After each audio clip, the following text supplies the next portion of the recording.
Sabotagem, intimidação e coerção. 3 palavras que descrevem a relação da Rússia com seus vizinhos.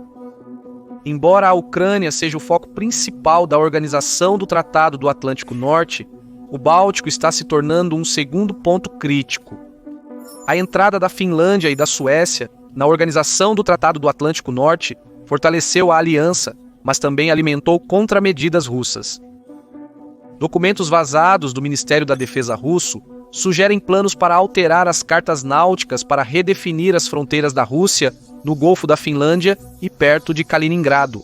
Especificamente, eles querem mover as linhas de base que determinam as fronteiras marítimas e, ao fazer isso, expandir sua influência. Os russos insistem que o documento vazado não é politicamente motivado e que eles estão apenas seguindo o direito internacional, mas os oficiais da Organização do Tratado do Atlântico Norte não estão comprando essa ideia. Veja, por baixo das ondas calmas, há um conflito híbrido em andamento. A maior parte está oculta do público. Ocasionalmente, fragmentos dessa guerra oculta emergem à superfície. Pense em gasodutos explodindo, cabos submarinos sendo desligados e agora fronteiras marítimas sendo redesenhadas.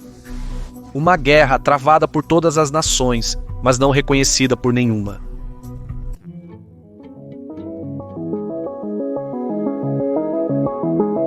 Aninhado no norte da Europa, o Báltico é um mar interior conectado aos oceanos do mundo através dos estreitos dinamarqueses. Para os países próximos, é uma porta de entrada para os mercados globais, mas também uma maneira de projetar poder no exterior. O mar é como uma rodovia para a energia e segurança da Europa, condutos e cabos correndo ao longo de seu leito marinho para conectar mercados próximos e distantes, mas o sabotamento do Nord Stream 2 mostra o quão frágeis são esses sistemas. Com as ferramentas certas, até mesmo um pequeno ataque pode causar grandes problemas, e nem a Rússia, nem a Organização do Tratado do Atlântico Norte estão totalmente preparadas para lidar com tais ameaças. No passado, Moscou era um grande interessado na região.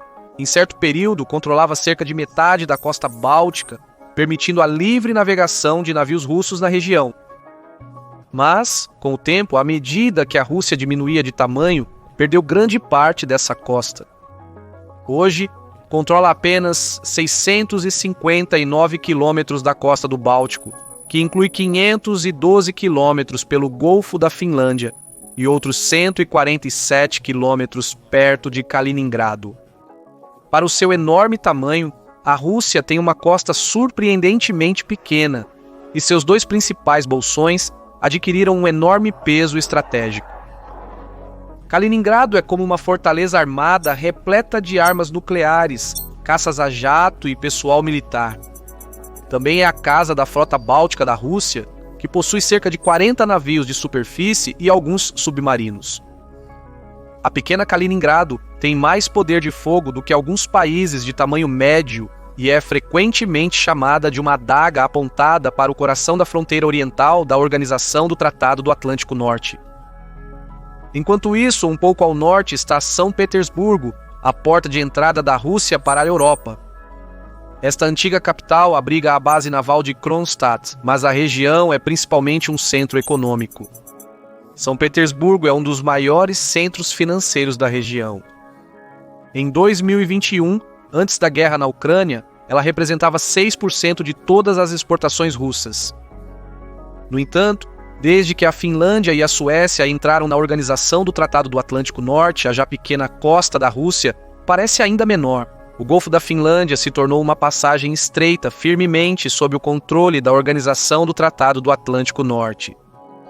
Isso é uma grande ameaça a Moscou de maneiras que não era antes.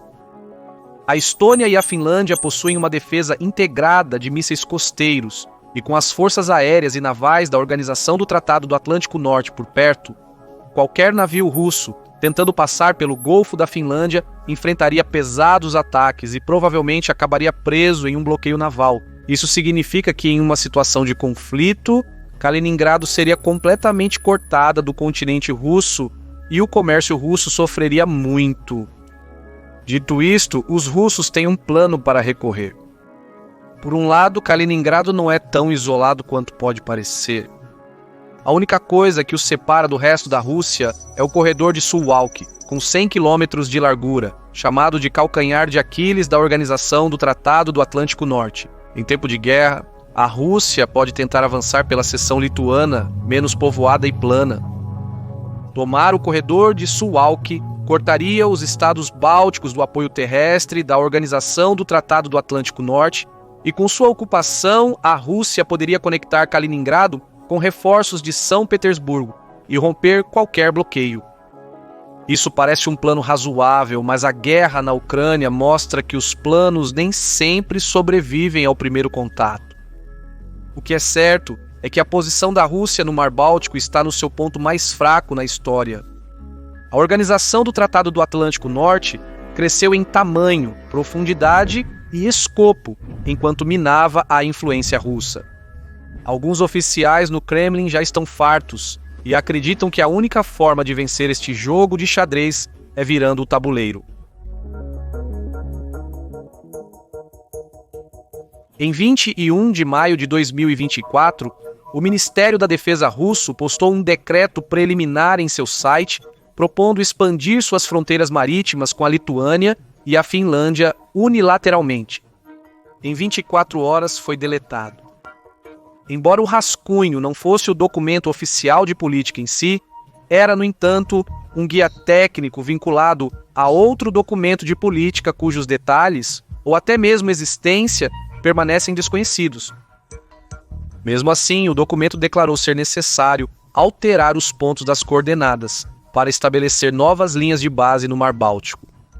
Uma linha de base é o ponto de partida de onde um país marca suas águas territoriais e zona econômica exclusiva. Segundo a Convenção sobre o Direito do Mar, os países podem reivindicar águas territoriais até 12 milhas náuticas da linha de base. Além disso, está a zona contígua, que se estende até 24 milhas náuticas. Nesta zona, a nação costeira tem autoridade limitada em comparação com a soberania total que possui em suas águas territoriais. Mas além está a zona econômica exclusiva, que se estende até 200 milhas náuticas a partir da linha de base. Aqui, as nações têm o direito de explorar e explorar recursos marinhos. Em alguns casos, dependendo da plataforma continental, o limite legal pode chegar até 350 milhas náuticas. A linha de base é o fator mais importante que determina todos esses limites. É o ponto de partida para medir a extensão das zonas marítimas. Então, se você avançar a linha de base, avança as águas territoriais, a zona econômica exclusiva, a zona contígua e assim por diante. Isso então também afeta as rotas comerciais, jurisdições e seguros de todas as nações vizinhas. Em outras palavras, uma linha de base marítima é tão essencial para a integridade territorial de um estado quanto rios, montanhas, cercas e postos de controle são para suas fronteiras terrestres. O documento preliminar da Rússia visava reescrever todo esse quadro. Alegava que as cartas náuticas usadas para as linhas de base atuais da Rússia estavam desatualizadas e precisavam ser atualizadas, favorecendo a Rússia. Em um espaço tão pequeno quanto o Golfo da Finlândia, cada milha náutica representa profundidade estratégica ganha ou perdida. No entanto, o argumento da Rússia não é totalmente infundado. Os mapas em uso hoje não são revisados desde 1985, quando a União Soviética ainda estava no controle. O documento vazado propõe designar partes das águas no leste do Golfo da Finlândia e perto das cidades de Baltiysk e Zelenogradsk, em Kaliningrado, como parte das águas internas da Rússia.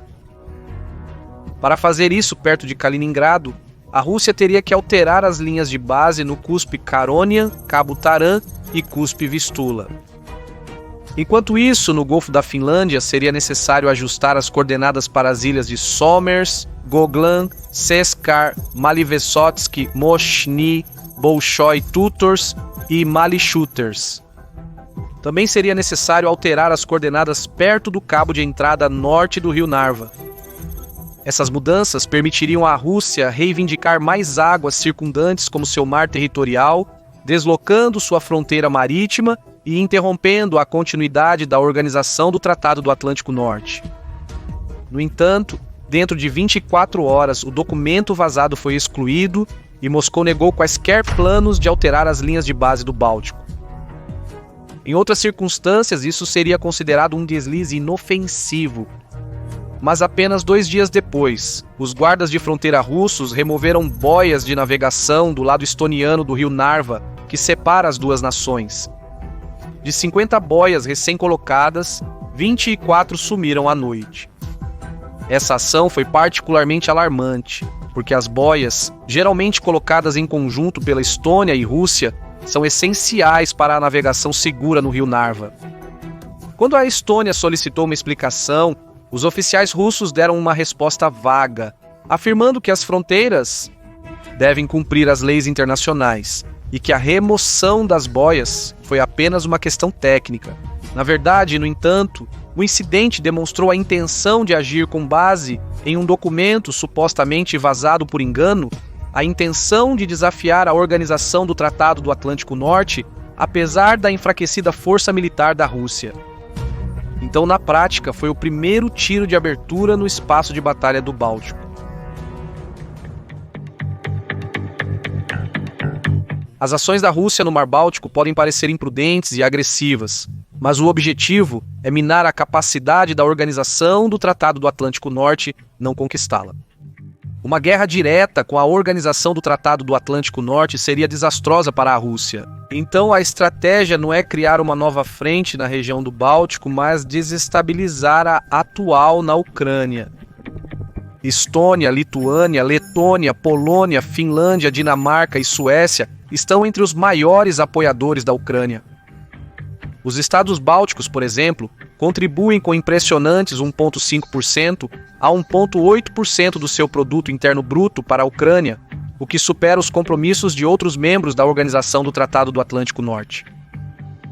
Assim, ao instigar disputas territoriais, a Rússia desvia a atenção para a região báltica, mantendo o conflito suficientemente ambíguo para limitar uma escalada mais ampla. O Kremlin espera explorar as crescentes divisões do norte, centro, leste, sul e oeste da Europa. É a clássica política de dividir para conquistar. Para os russos, vencer a guerra na Ucrânia depende de enfraquecer a postura anti-russa da Europa e quebrar sua oposição unida a Moscou. Todo cidadão, político ou líder que é influenciado, intimidado ou amolecido tem um efeito cascata no apoio à Ucrânia. Mesmo pequenas mudanças, como algumas armas a menos, um par de sistemas de defesa aérea a menos ou um envio atrasado de munição podem levar a ganhos no campo de batalha. Por exemplo, quando a Hungria atrasou o pacote de ajuda financeira de 50 bilhões de euros da União Europeia para a Ucrânia por 6 semanas, ou quando o Congresso dos Estados Unidos adiou temporariamente o pacote de ajuda de 61 bilhões de dólares, os atrasos prejudicaram a capacidade da Ucrânia de sustentar seus esforços de guerra e paralisaram sua ofensiva de 2023. Embora a Rússia não tenha necessariamente causado essas ações, elas refletem os resultados que ela busca alcançar.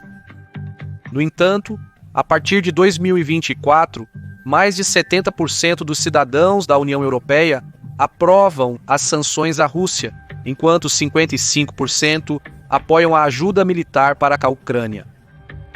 Esse apoio é ainda mais expressivo na região do Báltico. Por exemplo, o recém-eleito primeiro-ministro da Estônia jurou apoiar a Ucrânia até a vitória, enquanto a Polônia se comprometeu a aumentar os gastos militares para 4,7% do seu produto interno bruto. Além disso, as filiações da Finlândia e da Suécia à Organização do Tratado do Atlântico Norte fortaleceram o flanco norte da aliança. O crescente resiliência da região báltica mostra que a estratégia da Rússia ainda não teve sucesso. O Kremlin ainda não encontrou uma fraqueza para explorar, mas isso pode mudar. Redesenhar fronteiras, ou ameaçar fazê-lo, é uma parte crucial da guerra híbrida da Rússia contra a Organização do Tratado do Atlântico Norte. Se os aliados bálticos cederem, eles rapidamente descobrirão que a Rússia não apenas redesenha mapas, ela redesenha regras. Eu fui seu anfitrião Shirvan do Caspian Report. Se você aprova o que fazemos, por favor deixe um comentário, clique no botão de curtir e talvez compartilhe o vídeo. De qualquer forma, obrigado pelo seu tempo e saiu.